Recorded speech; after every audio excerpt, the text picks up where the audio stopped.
Hey guys, welcome to my first drive of BMW's brand new 5 Series, more specifically their i5 M60 X-Drive.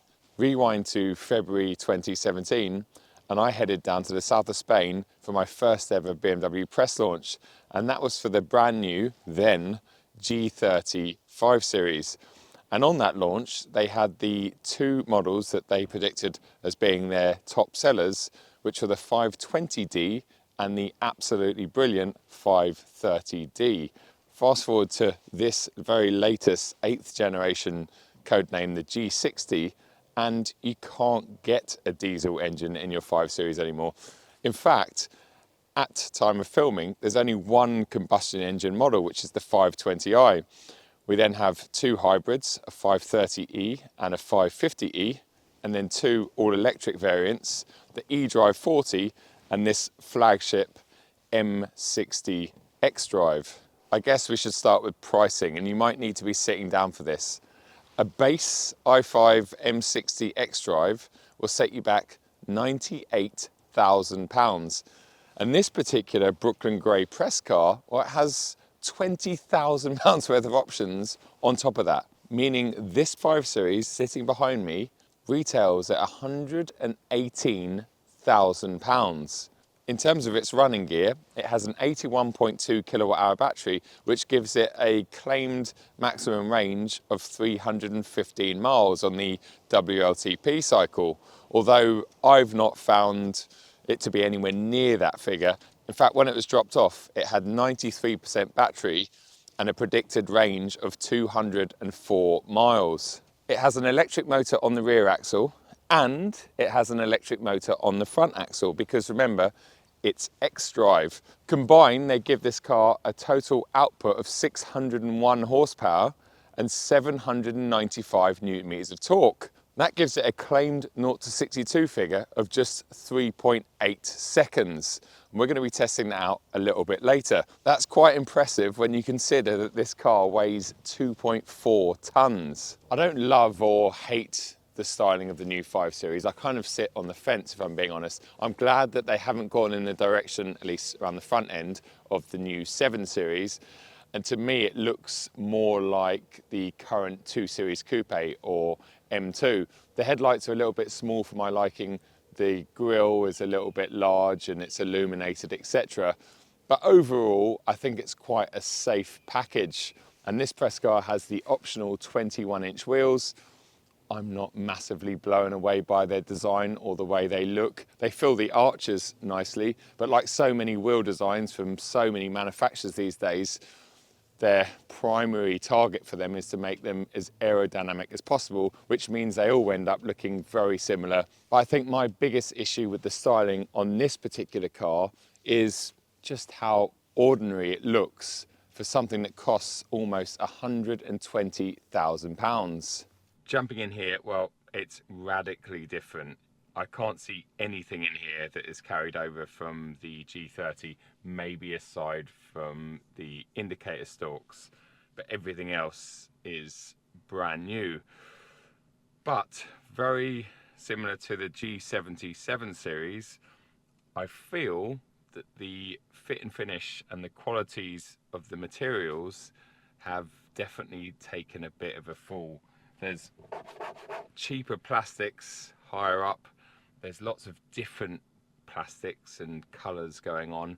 And when you consider that the base price of this car is £100,000, you look around and the top of the dashboard, the top of the door cards, just doesn't feel massively premium in here. Don't get me wrong, it's nice, but it's not £120,000 nice. BMW have been criticised over the past, let's say, 10 years for their cabins and interiors all looking basically the same. And I think the introduction of things like the curved display that's now been around for 3 or 4 years and is in the majority of BMWs on sale today, well, that definitely brings a modern styling factor to the cabin.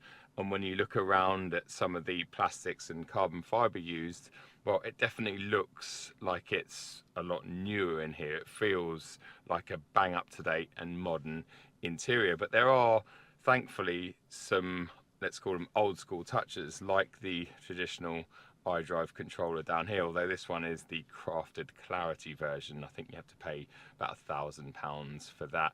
I'm not going to run through all of the options that this particular press car has because I'm running out of light, but I will put them in the description below just so you can see where those £20,000 have been spent. One of the options I did want to talk about was the panoramic roof. You see, it is a panoramic roof, but it doesn't open, so it's just a glass panel that has a blind that opens and closes. So kind of good in the sense that it gives you that light for the interior that I talk about a lot with German cars that have dark interiors. At this time of year it's very important, but it is a shame that it's no longer a roof. It's literally just a glass panel. There's a fair amount of space in here for storage. The glove box is actually very small. The door cards are reasonably small, but they hold big objects in there without too many issues. We've got two lovely big cup holders down there, two USB-C chargers in the front. I've got two mobile phone wireless charging pads up here, so one for me and one for my passenger, which is really useful.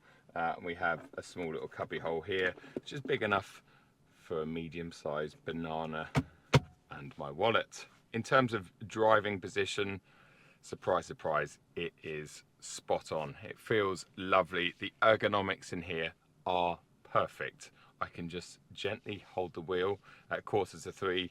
My elbows are resting on the center console here and on the door card, and I feel so at home. These seats, although they look relatively ordinary, they actually feel very comfortable, and as we'll find out shortly, they support you a lot better than they look like they should, because yeah, I think they could have done a better job with styling and making them look a little bit more interesting, especially in a model like this M60.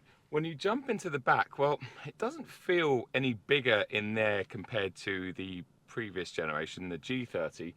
And something I need to talk about is the backrest of those rear seats is so upright, it's unbelievable. And I'm wondering if it's just in these I versions that they've had to do that, or if it's in all of the new 5 Series. Then once you get into the boot, BMW claim you have 490 litres of boot space, which doesn't sound too bad, but in reality it's not a very big boot for the size of the car. And I think if you were using this as your family car and you're looking at doing longer road trips in it, you're really going to struggle with the lack of boot space. I could easily spend another week in here talking to you about all of the useful and useless tech that this new 5 Series has. But if you want to check some of that out, I suggest you head over to the Auto Trader YouTube channel and check out Rory's video on this car, because he does show you some of that tech, including a selfie camera that is just up here.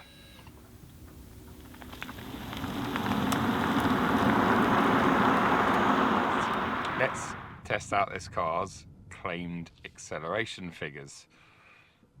I'm going to go into my modes down here, put it into sport. BMW say this would do the 0 to 62 sprint in 3.8 seconds. My race box is set up and ready to go, and that's timing us from 0 to 60 miles an hour. So theoretically, in these perfect conditions, I'm hoping to see 3.5, 3.6. Left foot hard down on the brake, right foot on the floor. Launch control active, the whole car's shaking, that's engineered in. We'll pull the boost button as well. There we go, sport boost. Here we go. Oh, it's given up. We'll try that again. Here we go, all this, and let's not mess around. Off we go. Sound effects. And there's 60. 3.61 seconds. I said if it gets 3.5, 3.6, then that's about right.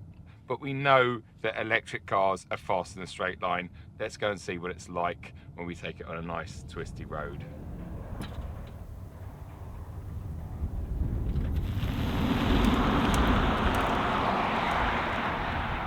Electric cars are difficult to review because if you're negative about them, you get all of Greta's friends and family attacking you online. And if you're positive about them, you're automatically being paid by the manufacturer, in this case BMW. But I try to be as honest as humanly possible, and I know a lot of people, including many manufacturers out there, think that I'm completely anti-EV. The truth is, I don't believe that electric vehicles are doing much to help save our planet.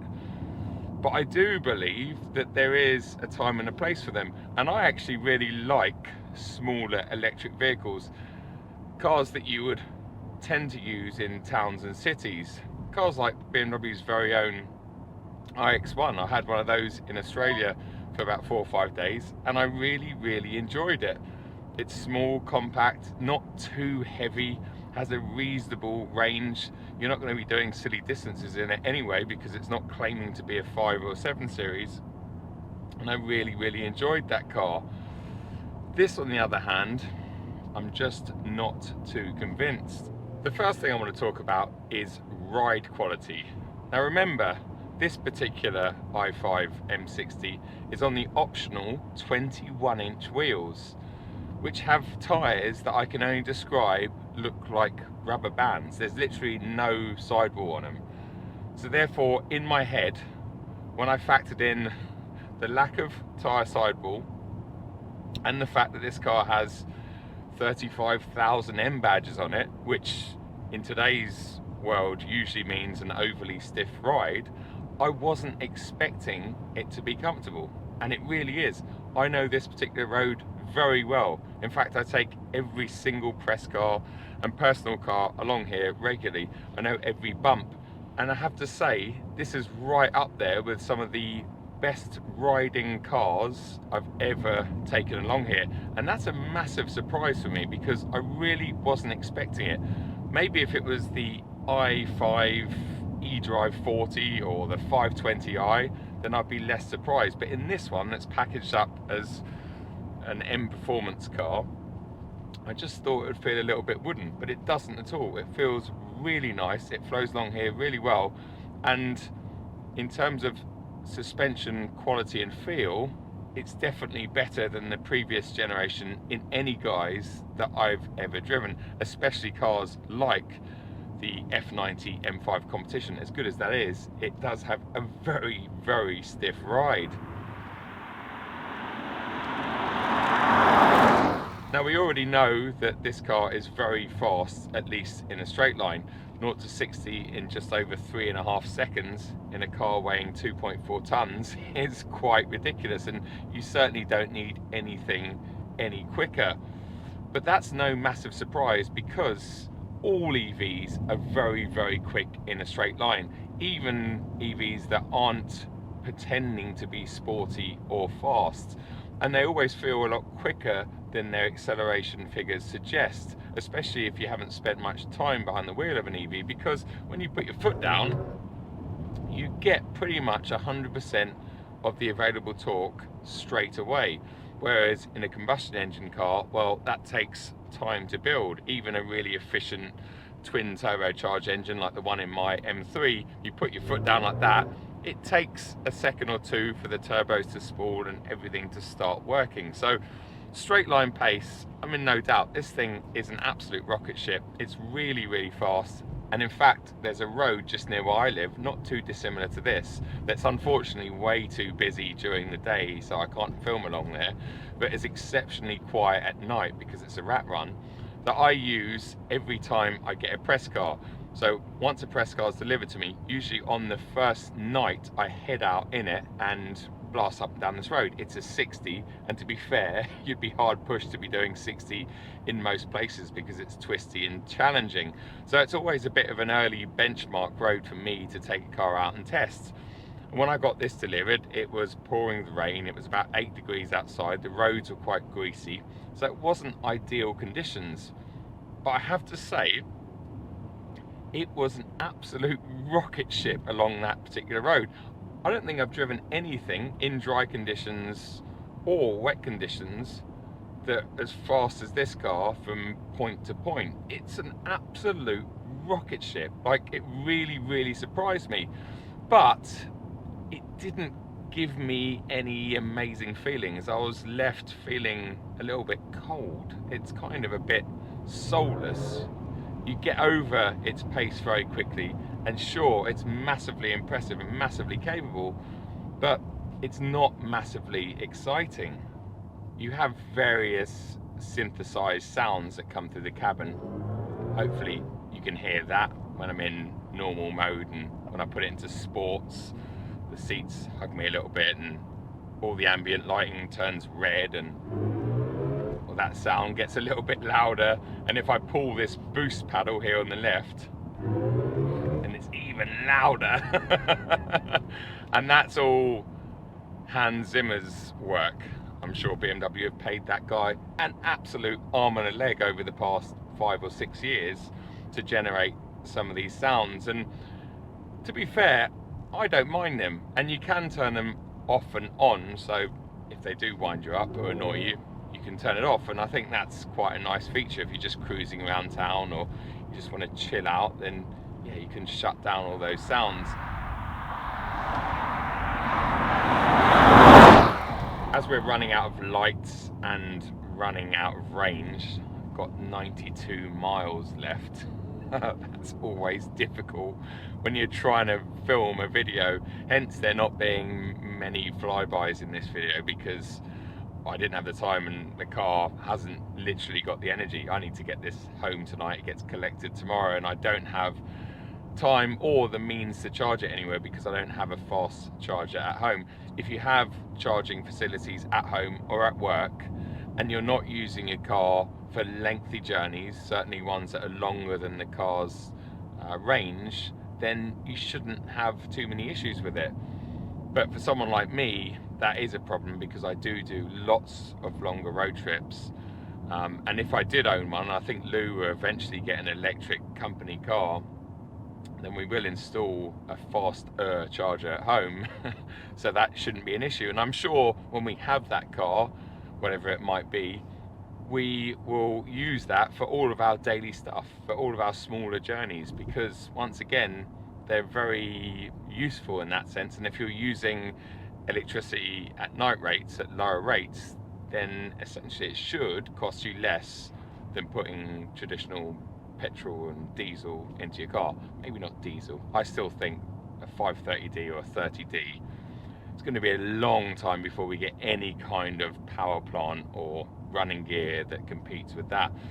We've got a nice twisty bit of road coming up. We're in sport still, so the adaptive suspension's stiffened up, but importantly, it's not overly stiff. It's supporting the car more, but it's still absorbing the bumps.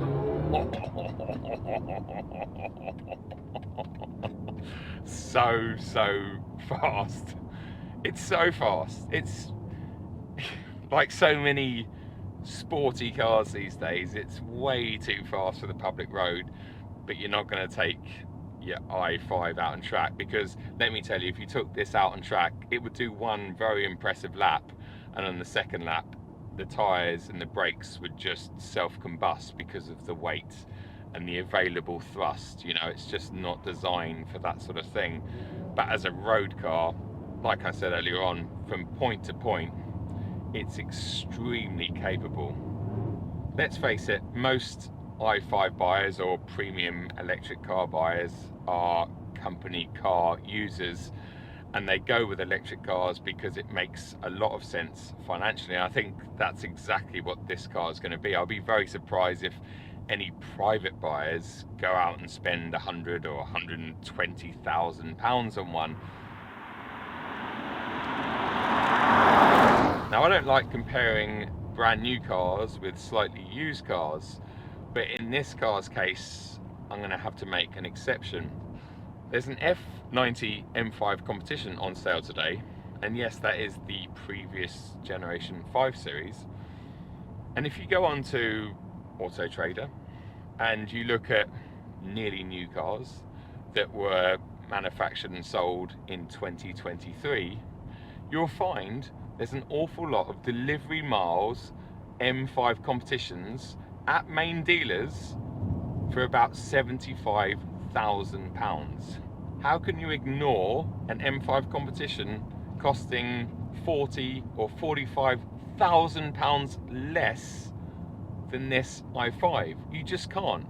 Even if you factored in running costs for the next 5 years, the M5 competition is going to cost you an awful lot less. And I bet you the residuals on that M5 competition are going to hold fairly strong from that £75,000 mark. And if you don't mind a 2023 M5 competition with a few thousand miles on the clock, it's going to cost you less than 70 grand. I saw one for £68,000 again at a main dealer. That's nearly half the price of this particular press car. It's just madness, and it's something that I definitely could not avoid talking about because in my head it just makes no sense.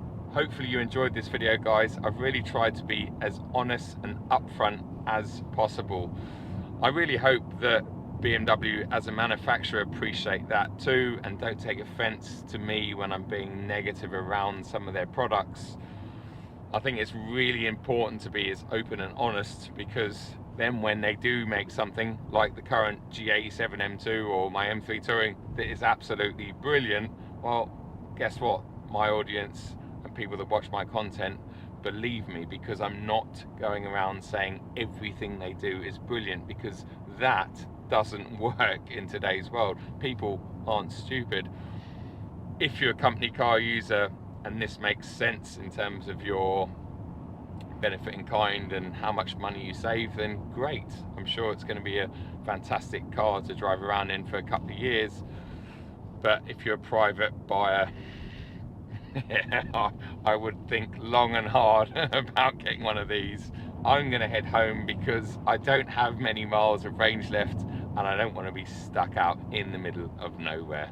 Cheers.